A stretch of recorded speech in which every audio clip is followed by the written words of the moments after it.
عنوان کے ساتھ حاضر ہوئے ہیں۔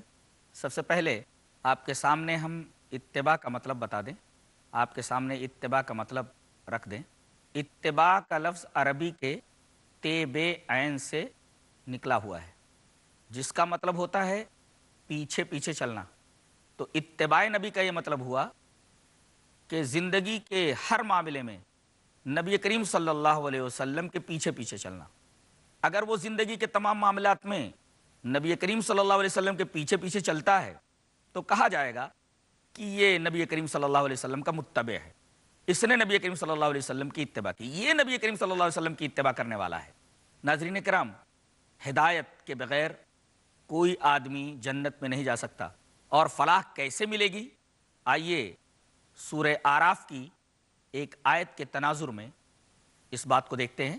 آیت کریمہ اس طرح: الذین یتبعون الرسول النبی الامی الذی یجدونہ مکتوبا عندہم فی التوراۃ والانجیل یأمرہم بالمعروف وینہاہم عن المنکر ویحل لہم الطیبات ویحرم علیہم الخبائث ویضع عنہم اصرہم والاغلال التي كانت عليهم فالذين آمنوا به وعزروه ونصروه واتبعوا النور الذي انزل معه اولئك هم المفلحون۔ ترجمہ اس آیت کریمہ کا یہ ہے کہ جو لوگ اتباع کرتے ہیں رسول کی، نبی کی، جو امی ہے، جن کا ذکر تورات اور انجیل میں وہ اپنے پاس لکھا ہوا پاتے ہیں، جو رسول بھلائیوں کا حکم دیتا ہے، برائیوں سے روکتا ہے، پاک چیزوں کو حلال کرتا ہے، خبیث چیزوں کو، گندی چیزوں کو حرام کرتا ہے، اور ان کے اوپر سے بوجھ کو اتارتا ہے، اور ان بیڑیوں کو کاٹتا ہے جن بیڑیوں کے اندر انہوں نے اپنے آپ کو قید کر رکھا ہے۔ تو وہ لوگ جو اس نبی کے اوپر ایمان لائے، یعنی محمد رسول اللہ صلی اللہ علیہ وسلم کے اوپر، وعزروہ، ان کی مدد کی، ونصروہ، ان کی نصرت کی، واتبعوا النور الذی انزل معہ، اور اس نور کے پیچھے چلے جو نور اس نبی کے اوپر اترا ہے، یعنی قرآن حکیم۔ تو اگر کوئی آدمی اللہ کے رسول کی اتباع کرتا ہے اور اس نور کی اتباع کرتا ہے جو محمد رسول اللہ صلی اللہ علیہ وسلم کے اوپر نازل کیا گیا، تو در حقیقت یہی لوگ کامیاب ہونے والے ہیں۔ ناظرین کرام، سورہ اعراف کی اس آیت سے معلوم ہوا کہ فلاح دو ہی چیزوں میں ہے، کامیابی دو ہی چیزوں سے ملنے والی ہے، ایک تو قرآن حکیم کی اتباع اور دوسرے نبی کریم صلی اللہ علیہ وسلم کی اتباع۔ اتباع نور اور اتباع رسول، ان دونوں سے آدمی کو کامیابی ملنے والی ہے، بقیہ کامیابی اور کہیں نہیں ہے۔ اسی طریقے سے جہاں تک ہدایت کا تعلق ہے، نبی کریم صلی اللہ علیہ وسلم کی اتباع ہی سے ہدایت حاصل ہو سکتی ہے، اور اللہ نے ایک آیت کریمہ کے اندر جو سورہ اعراف ہی کے اندر ہے اس بات کو واضح کر دیا ہے۔ آیت کریمہ اس طرح: قل یا ایھا الناس انی رسول اللہ الیکم جمیعا الذی لہ ملک السماوات والارض لا الہ الا هو یحیی ویمیت۔ آپ فرما دیجئے کہ دنیا کے تمام انسانوں، میں تم سب کی طرف رسول بنا کر کے بھیجا گیا ہوں۔ اور ایک بات اور ذہن نشین کرو، اسی کی اس زمین اور آسمان کے اندر حکومت ہے، اور زمین اور آسمان اسی کی ملکیت ہے، اس کے علاوہ کوئی معبود نہیں، وہی زندہ کرتا ہے، وہی مارتا ہے۔ تو جو لوگ اس کے اوپر ایمان لاتے ہیں اور اس کے کلمات کے اوپر ایمان لاتے ہیں، تم لوگ اسی رسول کی یعنی محمد صلی اللہ علیہ وسلم کی اتباع کرو، یقیناً تمہیں ہدایت ملے گی۔ اس آیت کریمہ میں اللہ تبارک و تعالی نے واضح طور پر یہ بات بتا دی ہے کہ ہدایت اگر کہیں ملنے والی ہے تو وہ جناب محمد رسول اللہ صلی اللہ علیہ وسلم کی اتباع ہی میں ملنے والی ہے۔ آیت کریمہ کو ایک دفعہ پھر سے ذہن نشین کر لیں۔ قل یا ایھا الناس انی رسول اللہ الیکم جمیعا الذی لہ ملک السماوات والارض یحیی ویمیت۔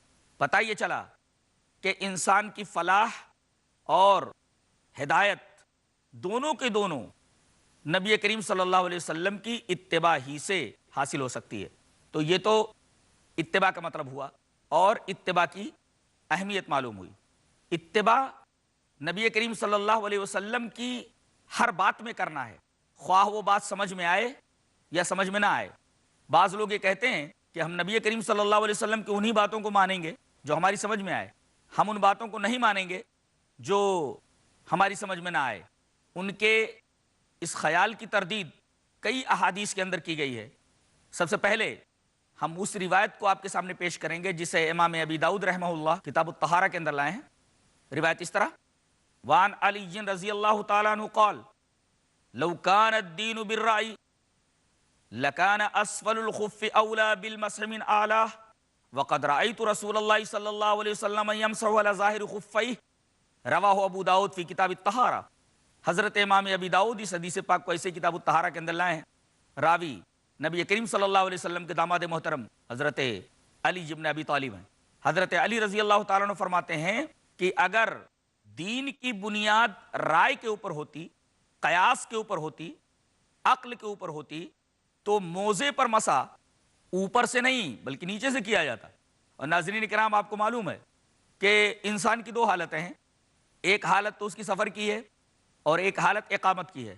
اگر وہ گاؤں میں ہو، مقیم ہو اور وضو کر کے اس نے موزہ پہن لیا ہے تو ایک دن ایک رات اسے پیر دھلنے کی ضرورت نہیں، ان موزوں کے اوپر مسا کافی ہے۔ اور اگر وہ حالت سفر میں ہے اور اس نے وضو کر کے موزے پہنے ہیں تو 3 دن 3 رات وہ موزوں پر مسا کر سکتا ہے، موزوں کو دھلنے کی ضرورت نہیں ہے۔ اس حدیث میں حضرت علی رضی اللہ تعالیٰ عنہ نے یہ بیان فرمایا کہ آدمی جب مسا کرے گا تو موزوں کے اوپر سے مسا کرے گا، جبکہ عقل یہ کہتی ہے کہ آدمی جب چلتا ہے تو گندگی موزوں کے نیچے لگتی ہے، تو آدمی کو مسا موزوں کے نیچے کرنا چاہیے۔ اور حضرت علی یہ فرما رہے کہ میں نے رسول اللہ صلی اللہ علیہ وسلم کو دیکھا، وقد رأیت رسول اللہ صلی اللہ علیہ وسلم یمسح علی ظاہر خفیہ، میں نے رسول اللہ صلی اللہ علیہ وسلم کو دیکھا کہ آپ موزوں کے اوپر مسا کرتے تھے۔ یہ بات عقل کے خلاف ہے کہ گندگی کہیں لگے اور مسا کہیں کیا جائے، گندگی کہیں موجود ہو اور صفائی کہیں کی جائے۔ حضرت علی رضی اللہ تعالیٰ عنہ یہ بتانا چاہتے ہیں کہ نبی کریم صلی اللہ علیہ وسلم کا کوئی فعل، کوئی قول، کوئی تقریر اگر سمجھ میں نہ بھی آئے تب بھی نبی کریم صلی اللہ علیہ وسلم کی اتباع ضروری ہے۔ دوسری روایت امام مسلم رحمۃ اللہ علیہ کتاب الحیض کے اندر لائے ہیں۔